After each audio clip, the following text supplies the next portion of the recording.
Hospital को आज चलते 16 साल हो चुके हैं और काफ़ी उपलब्धियों से इन्होंने अपने हॉस्पिटल में केयरवेल ने अपना नाम बनाया है। पेसमेकर्स एक ऐसी बीमारी है जिसमें कि हार्ट का रेट और हार्ट की नब्ज बहुत स्लो हो जाती है, और यदि नब्ज बहुत स्लो हो जाए तो उसमें पेसमेकर डालना पड़ता है। और हॉस्पिटल में हम फ्रीक्वेंटली केयरवेल में पेसमेकर की सुविधाएं भी उपलब्ध हैं। हॉस्पिटल में सभी तरह की सुविधाएं उपलब्ध हैं। मेनली कार्डियोलॉजी यदि हम देखें तो कैथ लैब है, और कैथ लैब में सभी तरह की एंजियोप्लास्टीज, एंजियोग्राफीज और हर तरह के non invasive procedures cardiology team के साथ हम करते हैं। पेरिफेरल बाईपास भी एक सर्जरी होती है, जिनमें स्टेंट ना पड़े उनमें पेरिफेरल बाईपास करके भी उनकी टांगों को, पांवों को शुगर के मरीजों में बचाया जाता है। गुड इवनिंग, मैं doctor Rohit Kapoor, medical director Carewell heart and super speciality hospital Amritsar से मैं बोल रहा हूं। As a doctor Rohit Kapoor मैंने 1991 में एमडी मेडिसिन के बाद जब प्रैक्टिस शुरू की है, और इस बात को आज 33 साल हो चुके हैं इस शहर में मुझे प्रैक्टिस करते। एरिया ऑफ स्पेशलिटी मेरी डायबिटीज, शुगर की बीमारियां, शुगर के मरीज और हार्ट कार्डियोलॉजी मेरी रही है। 2008 में हमने केयरवेल हार्ट और सुपर स्पेशलिटी हॉस्पिटल मैंने स्टार्ट किया। मेरा मेन फोकस क्योंकि डायबिटीज और कार्डियोलॉजी रहा है, और मेरा रिसर्च पेपर्स में, रिसर्च और पब्लिकेशंस में शुरू से बहुत पैशन रहा। सबसे पहले रिसर्च पेपर मैंने 1998 में अपना पब्लिश किया, और उसके बाद अब तक 125 रिसर्च पेपर और पब्लिकेशंस मेरी हो चुकी हैं। और मेरा क्योंकि डायबिटीज और कार्डियोलॉजी में रहा इंटरेस्ट, तो इसी में ही ज़्यादा मेरी रिसर्च और एज ए साइंटिस्ट मैं फेमस रहा हूँ। हॉस्पिटल को आज चलते 16 साल हो चुके हैं, और काफ़ी उपलब्धियों से इन्होंने अपने हॉस्पिटल में केयरवेल ने अपना नाम बनाया है। हॉस्पिटल में सभी तरह की सुविधाएं उपलब्ध हैं। मेनली कार्डियोलॉजी यदि हम देखें तो कैथ लैब है, और कैथ लैब में सभी तरह की एंजियोप्लास्टीज, एंजियोग्राफीज और हर तरह के non invasive procedures cardiology team के साथ हम करते हैं। Cardiac bypass surgery, valve surgeries hospital में पिछले हम 16 साल से कर रहे हैं। पेसमेकर्स एक ऐसी बीमारी है जिसमें कि हार्ट का रेट और हार्ट की नब्ज बहुत स्लो हो जाती है, और यदि नब्ज बहुत स्लो हो जाए तो उसमें पेसमेकर डालना पड़ता है। और हॉस्पिटल में हम फ्रीक्वेंटली केयरवेल में पेसमेकर की सुविधाएं भी उपलब्ध हैं।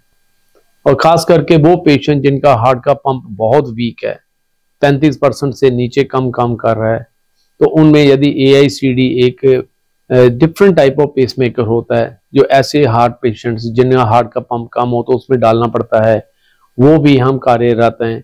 और केयरवेल में रेगुलरली हम AICD टाइप पेसमेकर्स भी हम डालते हैं। और पेरिफेरल एंजियोग्राफीज, क्योंकि डायबिटीज पेशेंट जिनके पैरों के ऊपर गैंग्रीन हो जाता है या पैरों के ऊपर जख्म हो जाते हैं जो कि मिलते नहीं हैं, और कारण क्या होता है कि उनकी टांगों में, नाड़ियों में ब्लॉकेज हो जाती है शुगर के कारण, और उस ब्लॉकेज को हम एंजियोप्लास्टी के द्वारा उस ब्लॉकेज को स्टेंट डालकर खत्म किया जाता है, और पांवों को डायबिटीज में जो जख्म हैं या पैर काले पड़ जाते हैं उनको बचाया जाता है। इसको पेरिफेरल एंजियोप्लास्टी बोलते हैं, जो कि हम काफी केसेस में कर कई लोगों के, कई डायबिटीज पेशेंट्स के पांवों को और उंगलियों को बचा चुके हैं। पेरिफेरल बाईपास भी एक सर्जरी होती है, जिनमें स्टेंट ना पड़े तो उनमें पेरिफेरल बाईपास करके भी उनकी टांगों को, पांवों को शुगर के मरीजों में बचाया जाता है। ये हो गई पेरिफेरल प्लास्टिक और पेरिफेरल कैसे टांगों को बचाना है शुगर पेशेंट्स में। हार्ट के अलावा कार्डियोलॉजी के सेपरेटली यदि हम देखें तो हॉस्पिटल में बाकी सभी स्पेशलिटीज और सुपर स्पेशलिटीज की ऑल फैसिलिटीज अवेलेबल, जैसे ऑर्थोपेडिक्स में हॉस्पिटल में THR टोटल हिप रिप्लेसमेंट्स और टोटल नी रिप्लेसमेंट्स और सभी तरह की ऑर्थोपेडिक हड्डियों की सर्जरीज अंडर के CARM अवेलेबल हैं। ऑल यूरोलॉजी प्रोसीजर्स अवेलेबल हैं।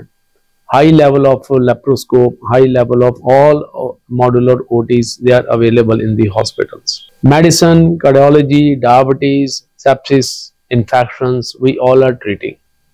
Critical care ICU available, 10 bedded हमारा ICU है, और क्रिटिकल केयर स्पेशलिस्ट राउंड दी क्लॉक अवेलेबल हैं। All medical officers, they are well trained for intubations and all serious emergencies daily. Hospital में rest of the facilities की यदि हम बात करें तो उसमें हमारे ENT सर्जरीज, हमारी एडवांस ENT सर्जरीज, इसमें हमारी जो ENT स्पेशलिस्ट करते हैं, जिसको फेस बोलते हैं, फाइबर ऑप्टिक एंडोस्कोपिक सर्जरीज हैं, they all are doing regularly in our Carewell heart hospital. General surgeries, laparoscopic surgeries, neurosurgeries with the neuromicroscopes latestly, they all are available. All team is available. All empaneled doctors, they are on the list. और जितने भी empaneled doctors हैं, they all are very senior and everybody is having experience of more than 15 years. Hospital में 24 hours ambulance service available है. And definitely inside hospital में diet department भी regular mess is available. तो ये तो hospital की facilities के बारे में जो मैंने अभी बताया है. यदि आज मैं बात करूं कि यदि डायबिटीज इंडिया में इस समय 10 करोड़ की पॉपुलेशन है और 7 करोड़ के पास हार्ट के पेशेंट है हमारे भारत में, और जिस स्पीड से हमारी डायबिटीज की जनसंख्या बढ़ती जा रही है पेशेंट्स की, हर इस समय 10 के बाद एक पेशेंट शुगर का मरीज बन चुका है हमारे भारत में. Equal number of diabetes patients जो हैं वो अनडायग्नोस्ड हैं, और 13 करोड़ ऐसे पेशेंट्स हैं जिनको प्री डायबिटीज है, जिनको डायबिटीज होने का कितना खतरा है. और इक्वल नंबर सोचें आप, इतना ही हार्ट पेशेंट्स का इतने करोड़ों में नंबर है हमारे भारत में. कारण क्या है इतनी ज्यादा डायबिटीज जनसंख्या होने का पेशेंट्स का, और इतने ज्यादा हार्ट पेशेंट्स होने का रीजन हमारे लाइफस्टाइल मॉडिफिकेशंस जो बिल्कुल नहीं है लोगों में. लाइफस्टाइल बिल्कुल ठीक नहीं है, एक मेजर रीजन माना गया है. स्मोकिंग एक सबसे बड़ा रीजन होता है हार्ट की बीमारी होने का. हाई ब्लड प्रेशर एक सबसे बड़ा रीजन है. डायबिटीज के पेशेंट को 8 गुना, हाई ब्लड प्रेशर के पेशेंट को 6 गुना, स्मोकिंग के साथ 20 टाइम्स और हाई कोलेस्ट्रॉल के साथ 4 टाइम्स, इतने टाइम्स हार्ट अटैक होने का रिस्क हमेशा रहता है पेशेंट्स को. हर फैक्टर्स हम कंट्रोल रखें तो अपने आप को हार्ट अटैक से बचा सकते हैं. मोटापा एक सबसे बड़ा रीजन है शुगर होने का और हार्ट की बीमारी होने का. ओबेसिटी एक सबसे बड़ा कारण बन चुका है. हमने एक इसके ऊपर पत्र शोध भी किया था मैंने, जिसमें हमने 12,000 लोगों को स्क्रीन किया था मोटापे के लिए, और वो पब्लिश भी हुआ था ऑल इंटरनेशनल जर्नल्स में, जिसमें हमने बताया था कि इस समय जो वुमेन है वो ज्यादा मोटापे की तरफ हैं देन मेल्स. और उसमें 39% वुमेन में मोटापा था और 36% मेल्स में मोटापा था. ये एक बहुत बड़ा मेजर रीजन बन गया है आज मोटापा. ओबेसिटी को मैं समझता हूं कि एक मेजर रीजन है डायबिटीज और हार्ट अटैक होने का या हार्ट की बीमारियां बढ़ने का. कंट्रोल कैसे किया जाए, सवाल सभी का मेरे से यही होता है कि doctor Kapoor as a specialist आप हमें वो टिप्स दें जिससे कि हम अपने आप को डायबिटीज की बीमारी से बचा सकें, अपने आप को हार्ट अटैक की बीमारी से बचा सकें और अपने आप को फिट रख सकें. एक बात आपको बता दें कि यदि मदर और फादर को डायबिटीज की बीमारी है तो 80 to 90% चांसेस है बच्चों को डायबिटीज की बीमारी होने का.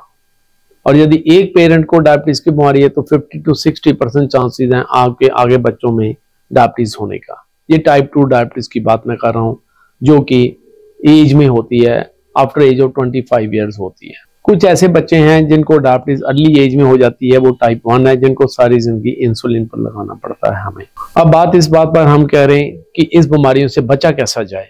सुनने में बहुत डर लगता है, डायबिटीज हो जाना, लोग मेरे पास आते हैं अब कैसे अपनी आंखों को बचाएं, अपने गुर्दों को बचाएं, अपने हार्ट को बचाएं.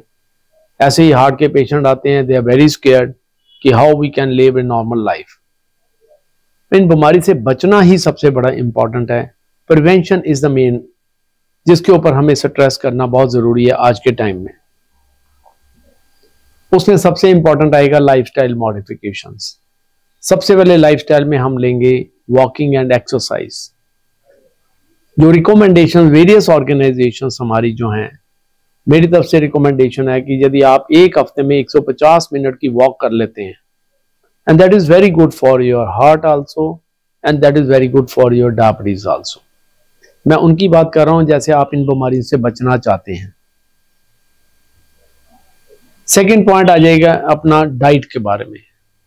अपनी डाइट को कंट्रोल रखना. क्यों रखना चाहेंगे? ताकि आप अपना मोटापा ना बने. यदि आपको मोटापा है तो आप अपना वेट को कंट्रोल करें.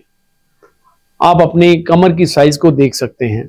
सिंपल एक इंची टेप लेकर आप अपनी कमर की साइज देखें. और कमर की साइज कितनी चाहिए हमें? लेस देन 85 सेंटीमीटर चाहिए कमर की साइज। इस चीज को आप सिंपल इंची टेप मेजरमेंट से खुद भी देख सकते हैं। और मोटापे को कम करने के लिए एक्सरसाइज और वॉकिंग तो बहुत इंपॉर्टेंट है ही है, पर साथ में डाइट कंट्रोल कितना जरूरी है। डाइट में हमारे 3 मात्राएं होती हैं, प्रोटीन, फैट और कार्बोहाइड्रेट्स। यदि आप कार्बोहाइड्रेट्स कम खाते हैं और उसकी मात्रा कम कर लेते हैं तो आप इस डायबिटीज की बीमारी से बच सकते हैं, आप हार्ट की बीमारी से बच सकते हैं और अपने मोटापे को ठीक कर सकते हैं। कार्बोहाइड्रेट्स किसमें हैं? ये तो मेडिकल वर्ड है, तो आम पर्सन को कैसे पता चलेगा कि कार्बोहाइड्रेट्स किसमें है? वो है चीनी में, मिठाइयों में, स्वीट डिशेस में, कोल्ड ड्रिंक्स में, पोटैटोज में, ब्रेड में, चपाती में, कनक की चपाती। ये हमारा जो कंट्री का जो मिशन चल रहा है, मिलेट एयर चल रहा है, बहुत अच्छा मिशन है, very good I should say. Millets लेना, मिलेट्स को मैक्सिमम यूज करें अपनी डाइट में। व्हीट कम करें, आई डोंट से जीरो करें, बट कम करें, वो कार्बोहाइड्रेट की मात्रा को बढ़ाता है। ब्रेड जो है वो एक कार्बोहाइड्रेट है, उसकी मात्रा कम करें। यदि आप कार्बोहाइड्रेट्स की मात्रा को कम करते हैं तो वो आपके मोटापे को कम करेगा, आपको डायबिटीज और हार्ट की बीमारियों से दूर रखेगा। फ्राइड चीजें, नो चीजें, ये तो नो डाउट कि मैं बोलूं कि फ्राइड चीजें, जंक फूड्स, स्पाइसी मील्स, बाजारी खाने, स्नैकिंग कम करें। इसी से वेट कंट्रोल होगा और डेफिनेटली इससे आपका कोलेस्ट्रॉल लेवल ठीक रहेगा। So diet, exercise, morning walk, अपने वेट को कंट्रोल करना और अपने माइंड को कंट्रोल करना। Stress major reason for development of diabetes, stress major reason for heart attacks. Young persons में हमारे इंडिया में देखा गया है कि एक तो डायबिटीज जल्दी हो जाती है और हार्ट की बीमारियां भी बहुत जल्दी होती हैं यंग एज में ही। जैसे हमारे यहाँ पर अभी 2 हफ्ते पहले ही 2 पेशेंट ऐसे हैं जिनकी एज 30 ईयर्स से भी नीचे थी और उनको हार्ट अटैक हो गया। तो बड़ा इंपॉर्टेंट क्वेश्चन था फैमिली मेंबर्स के, इतनी छोटी एज में ऐसे हार्ट अटैक। ये हमारी एक प्रोपेंसिटी है एशियंस की, इंडियंस की, पंजाबीज की, कि छोटी एज में हार्ट अटैक होने का खतरा बहुत ज्यादा है और क्योंकि मोटापा ज्यादा है इसलिए चांसेस बढ़ जाते हैं। सो स्ट्रेस रिलेटेड यदि मैंने फैक्टर उठाया तो अपने माइंड को रिलैक्स रखना, मेडिटेट करना, चैंटिंग करना, गोइंग टू टेम्पल, गुरुद्वारा, ये सब इंपॉर्टेंट आता है स्ट्रेस रिलैक्सेशन में। कुछ फैक्टर्स हैं, यदि हम इसके ऊपर यदि हम एक्ट करते हैं तो डेफिनेटली आई शुड से कि आप अपने आप को डायबिटीज और हार्ट अटैक जैसी बीमारियों से बचा सकते हैं। 4 major factors again, exercise, maintain your body weight, eat right, eat less, थोड़ा खाएं, अच्छी तरह खाएं, प्रॉपर चूज करके खाएं, that is very important. Time से रेगुलर मील लें, दैट इज वेरी इंपॉर्टेंट। ये सब चीजें हमारे लिए बहुत इंपॉर्टेंट हैं गाइडेंस में कि हम इन बीमारियों से बचना चाहते हैं। सो आज के लिए मेरा ये मैसेज एक क्रिस्प मैसेज है सभी पब्लिक के लिए फ्रॉम केयरवेल हार्ट और सुपर स्पेशलिटी हॉस्पिटल से, कि सभी चुस्त रहें, एक्टिव रहें, इन बीमारियों से बच के रहें और रेगुलर वॉक करें। Thank you very much.